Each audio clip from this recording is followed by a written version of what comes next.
Class 9th भारतीय भवन history की पाठ्यपुस्तक अध्याय 3 है फ्रांस की क्रांति 1789। देखिए, फ्रांस की जो क्रांति है मुख्य रूप से 14 जुलाई 1789 में शुरू हुई थी और इस क्रांति का मुख्य कारण था अत्यधिक कर यानी टैक्स का बोझ, सामाजिक असमानता और लुईस 16वां की निरंकुश नीतियाँ। इसके परिणाम स्वरूप फ्रांस में राजशाही शासन का अंत हुआ और लोकतंत्र की नींव पड़ी। सबसे पहले शुरू होता है अति लघु उत्तरीय प्रश्न पहला, फ्रांस में करों का बोझ सबसे अधिक किस पर था? देखिए, फ्रांस के समाज को 3 वर्गों में बांटा गया था, यानी 3 एस्टेट इसको बोलते हैं। कुलीन वर्ग, पादरी वर्ग और साधारण वर्ग, या इसको सर्वसाधारण वर्ग भी बोला जाता है। और करों का बोझ सबसे ज़्यादा साधारण वर्ग यानी इस तीसरे पर था। ठीक है, आपको उत्तर ऐसे लिखना है, करों का बोझ साधारण जनता पर यानी साधारण वर्ग पर था। दूसरा सवाल है, विश्वकोश के संपादक कौन थे? ये पुस्तक है। देखिए, फ्रांस में जो विचारक और लेखक और विद्वान होते थे उसको बुद्धिजीवी वर्ग में रखा जाता था। तो जो पुस्तक है यहाँ पे 35 खंडों में प्रकाशित अपने विश्वकोश के लेखक हैं दिदरो। आंसर करेंगे दिदरो। तीसरा सवाल है, किसने कहा था 100 चूहे की अपेक्षा एक सिंह का शासन उत्तम है? तो उत्तर हमारा होगा वॉल्टेयर। ठीक। चौथा सवाल देखिए, स्टेट जनरल की बैठक किस तिथि को आरंभ हुई? इसका आंसर होगा 5 मई 1789 को स्टेट जनरल की बैठक आरंभ हुई और इसके साथ ही फ्रांस में क्रांति का भी आरंभ हो चुका था। आंसर आपका ये हो गया। ठीक है। 5 नंबर सवाल है, देखिए, सम्राट लुई 16वें को किस तिथि को फांसी दी गई? देखिए, यहाँ पे नज़र डालिए, फ्रांस की क्रांति के जो महत्वपूर्ण घटनाएं हैं आपको यहीं पे मिल जाएंगे। स्टेट जनरल की बैठक हो, चाहे लुईस 16वां की फांसी देने की तिथि हो। आंसर हम यहाँ से करेंगे 21 जनवरी 1793 को लुईस 16वां को मृत्यु दंड की सज़ा यानी फांसी दी गई। ये पूरी लाइन आपको यहाँ तक कर लेनी है। 6 नंबर सवाल है, नेशनल असेंबली ने मताधिकार किसे दिया फ्रांस में? देखिए, यहाँ पे गौर कीजिए, 1791 में संविधान का निर्माण, राष्ट्रीय सभा ने फ्रांस के लिए एक नया संविधान बनाया 1791 में। और यहाँ पे मतदाता बनने के लिए प्रत्येक पुरुष को 25 वर्ष की उम्र से अधिक होना चाहिए। उसको सक्रिय नागरिक बोला जाता है। सक्रिय नागरिक मतलब वो करदाता हो, 25 वर्ष से उम्र ज़्यादा हो, पुरुष हो और वो कर देता हो तो मतदान कर सकता है। महिलाओं सहित सभी पुरुष अंडर 25 वो निष्क्रिय नागरिक, उसको मत नहीं दे सकते हैं। आंसर हम कैसे लिखेंगे? इसका आंसर हम ऐसे करेंगे, नेशनल असेंबली ने 25 वर्ष से अधिक उम्र के पुरुषों जो करदाता थे, सक्रिय नागरिक, मतदान का अधिकार प्राप्त हुआ यानी दिया। ठीक। 7 नंबर सवाल है, महिला एवं नागरिक अधिकार घोषणा पत्र किसने जारी किया था? देखिए, यहाँ पे क्रांतिकारी महिला थी, इसका नाम था ओलंप दे गूंज। ओलंप दे गूंज इन्होंने क्या किया कि महिला एवं नागरिक अधिकार घोषणा पत्र जारी किया। इसके बाद लघु उत्तरीय प्रश्न पहला है, फ्रांस की क्रांति के समय समाज कितने वर्गों में बटा था? तीसरे वर्ग की स्थिति का संक्षिप्त परिचय देना है। सबसे पहले कितने वर्गों में बटा था वो बताना है और जो तीसरा वर्ग है उसके बारे में भी हमें बताना है। देखिए, यहाँ पे गौर कीजिए, फ्रांसीसी समाज में यानी क्रांति के समय 3 स्टेट में बटा था। पहले स्टेट में पादरी, दूसरे स्टेट में अभिजात वर्ग, ठीक है, यानी कुलीन वर्ग, और तीसरे स्टेट में बड़े व्यापारी, यहाँ पे किसान, शिल्प, छोटे किसान, नौकर या मजदूर। समझ में आ गया? यानी इसका आंसर हम ऐसे करेंगे, फ्रांस की क्रांति के समय समाज 3 वर्गों में बटा था। पहला पादरी वर्ग, दूसरा कुलीन वर्ग, तीसरा है सर्वसाधारण वर्ग। और इसी सर्वसाधारण वर्ग के बारे में हमें संक्षिप्त जानकारी देना है। पहले यह आपको लिखना है, उसके बाद देखिए लिखेंगे हम सर्वसाधारण वर्ग।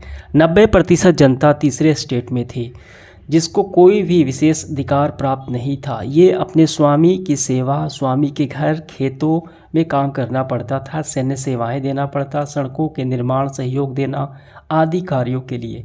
यानी छोटे किसान, नौकर और मजदूर इसमें शामिल थे। अन्य लोग भी थे। देखिए, इस वर्ग में डॉक्टर, वकील, जज यानी ये सब सेवाएं देते थे। ठीक। इनको कोई विशेष कार्य नहीं, यानी अधिकार प्राप्त नहीं था। इसके बारे में यहाँ तक आपको कर लेने हैं। दूसरा सवाल है, फ्रांस की क्रांति में रूसो का क्या योगदान था? देखिए, रूसो एक बहुत बड़ा दार्शनिक था। उसने जो पुस्तकें लिखी, ठीक, और उसने क्या किया, देखिए पुस्तक का नाम है यहाँ पे द सोशल, यहाँ पे कॉन्ट्रैक्ट। पुस्तकें लिखी, वह लोकतंत्रात्मक शासन व्यवस्था का समर्थन था। यानी वो चाहता था कि फ्रांस में राजतंत्र खत्म हो और लोकतांत्रिक शासन व्यवस्था लागू हो। इसका आंसर हम ऐसे लिखेंगे, देखिए काफ़ी अच्छे से। फ्रांस की क्रांति में रूसो का योगदान बौद्धिक एवं वैचारिक रूप से सबसे महत्वपूर्ण था। उसने क्रांतिकारी विचारों से, यानी पुस्तकों के द्वारा, फ्रांस में आम जनता को राजशाही के खिलाफ उठने के लिए प्रेरित किया, यानी जनता को जागरूक किया। अगला सवाल तीसरा है, मानव एवं नागरिकों के अधिकार की घोषणा में किस पर बल दिया गया? उत्तर यहाँ से करेंगे, 27 अगस्त 1789 को मानव एवं नागरिक अधिकारों की घोषणा की गई। इसमें समानता, स्वतंत्रता, संपत्ति की सुरक्षा तथा अत्याचारों से मुक्ति के अधिकार को नैतिक एवं आहरणीय माना गया। ठीक है, यानी सही नहीं इसको माना गया, गैर कानूनी माना गया।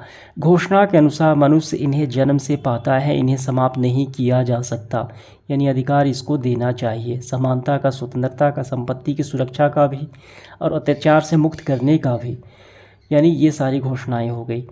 तो आपको करना है यहाँ से लेके यहाँ तक इसका आंसर। 4 नंबर सवाल है, अमेरिकी स्वतंत्रता संग्राम ने फ्रांसीसी क्रांति को कैसे प्रभावित किया? पहले अमेरिका जो है स्वतंत्र हुआ, ठीक है, उसके बाद फ्रांस की क्रांति हुई, तो कैसे प्रभावित हुआ? उत्तर यहाँ से करेंगे, सन 1776 ईस्वी में शुरू हुआ अमेरिका का स्वतंत्रता संग्राम। सन 1783 ईस्वी में ब्रिटेन के विरुद्ध उसके उपनिवेशों की स्वाधीनता ने फ्रांस को पुरातन व्यवस्था को समाप्त कर स्वतंत्र विचार वाले समाज की स्थापना का मार्ग प्रशस्त किया। चूँकि फ्रांस ने इस युद्ध में ब्रिटेन के खिलाफ अमेरिका की मदद की थी। देखिए, अमेरिकी स्वतंत्रता संग्राम ने जो इंग्लैंड था वो उपनिवेश बना लिया था अमेरिका को, यानी वो गुलाम बना लिया था, तभी तो स्वतंत्रता मिली इंग्लैंड यानी ब्रिटेन से। ठीक है, तो फ्रांस भी जो है से अमेरिका का मदद कर रहा था, किसके खिलाफ? ब्रिटेन यानी इंग्लैंड के खिलाफ। अतः अमेरिका के बाद स्वतंत्रता की लहर फ्रांस में आई और इन सैनिकों ने फ्रांस में जनता का साथ भी दिया, जो अमेरिकी सैनिक थे। ठीक है, इस तरह प्रभावित हुआ। आंसर यहाँ तक हो गया। 5 नंबर सवाल देखिए क्या है, बास्तिल के पतन का फ्रांसीसी क्रांति का में क्या महत्व था? देखिए, बास्तिल का पतन ये क्या है? एक कारागृह है। यहाँ से करेंगे, 14 जुलाई 1789 को क्रांतिकारियों ने पेरिस स्थित राज्य के कारागृह बैस्तिल को घेर लिया। बैस्तिल का दुर्ग राजतंत्र की निरंकुशता का प्रतीक था। 4 घंटे डेरा डालने के बाद वे जेल के फाटक तोड़ते एवं बंदियों से मुक्त कराने में सफल हुए। बैस्तिल कारागृह की समाप्ति निरंकुश शासन का पतन का प्रतीक था। ठीक है, लुई 16वां की तो ये प्रतीक था।